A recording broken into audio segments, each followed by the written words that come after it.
Good morning students. आज हम अपनी पाठ्य पुस्तक वसंत भाग 2 में से कविता पढ़ रहे हैं शाम एक किसान, जो कि सर्वेश्वर दयाल सक्सेना द्वारा लिखी हुई है। तो ये कविता है, उसमें कवि जो है वो किसान के बारे में बता रहा है। सर्दी का मौसम दिखाया है इसने यहाँ पर, और शाम के समय पर्वत जो है वो एक किसान के समान दिखाई देता है। यहाँ आप देख रहे हो ये पर्वत है, उसके ऊपर एक साफा बांध के बैठा हुआ किसान दिखाया हुआ है।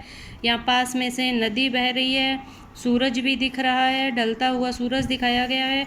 तो ये दो चीज़ें आपस में बताई हुई है कि किस तरह से एक पर्वत दिखाई देता है और किस तरह से किसान का जीवन व्यतीत होता है, किस तरह से किसान है वो मेहनत करता है।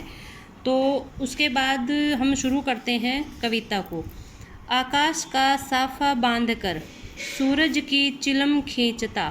चिलम जानते हो आप सारे क्या होता है? हुक्के के ऊपर जो रखी हुई वस्तु होती है जिसमें आग डाली जाती है वो चिलम होती है। तो उसी तरह से जैसे ये किसान बैठा हुआ है, तो किसान ने भी आकाश को साफा बांधकर पहन रखा है, और ऐसे लग रहा है जैसे सूरज को चिलम बनाकर खींच रहा है, पी रहा है। तो कहने का मतलब ये है कि एक किसान जब खेत में काम करता है तो वो कितनी धूप बर्दाश्त करता है। तो उसके बाद आगे घुटनों पर पड़ी है नदी चादर सी। यहाँ आप देख रहे हो उसके पहाड़ के आसपास नदी बहती हुई दिखाई हुई है, चादर सी, चादर के समान। पास ही दहक रही है पलाश के जंगल की अंगीठी। पलाश होता है एक वृक्ष जिसके ऊपर लाल रंग के फूल लगे हुए होते हैं।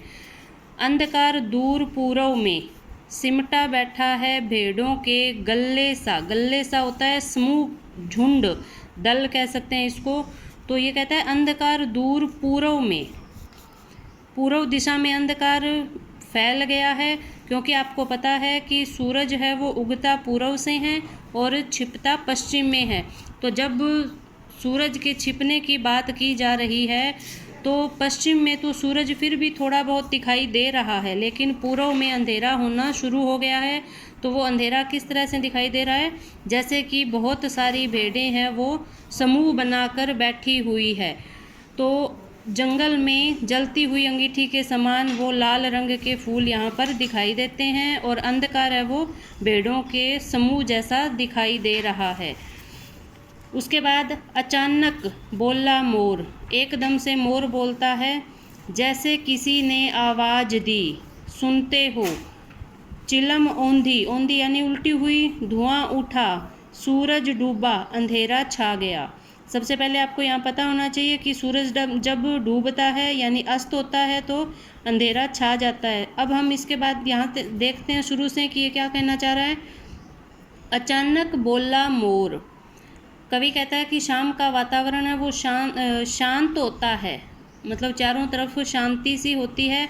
तभी अचानक से मोर के बोलने की आवाज़ सुनाई देती है। तो उस टाइम ऐसा लगता है कि किसी ने किसान को आवाज़ दी हो कि सुनते हो, यानी उसके बाद चिलम उलट देने पर जिस तरह से आग बुझ जाती है। अब यहाँ उसने ऊपर कहा था ना कि चिलम है वो सूरज की चिलम खींचता रहता है किसान सारा दिन। यहाँ वो कहता है चिलम औंधी, चिलम है वो उल्टी हो गई है। जिस तरह से चिलम उल्टी हो जाने पर आग बुझ जाती है, इसी तरह से जब सूरज डूब जाता है तो अंधकार छा जाता है। यानी अंधकार छाने पर ऐसा लगा कि किसी ने किसान को कहा सुनते हो, यानी शाम हो चुकी है, अंधेरा होने को आया है। तो यहाँ इस कविता के अंदर मानवीकरण अलंकार का बहुत ज़्यादा प्रयोग हुआ है। यहाँ दो चीज़ें बताई हुई है। पर्वत जो कि एक प्राकृतिक वस्तु है, उसको मनुष्य के साथ जोड़कर सारी बात बताई हुई है।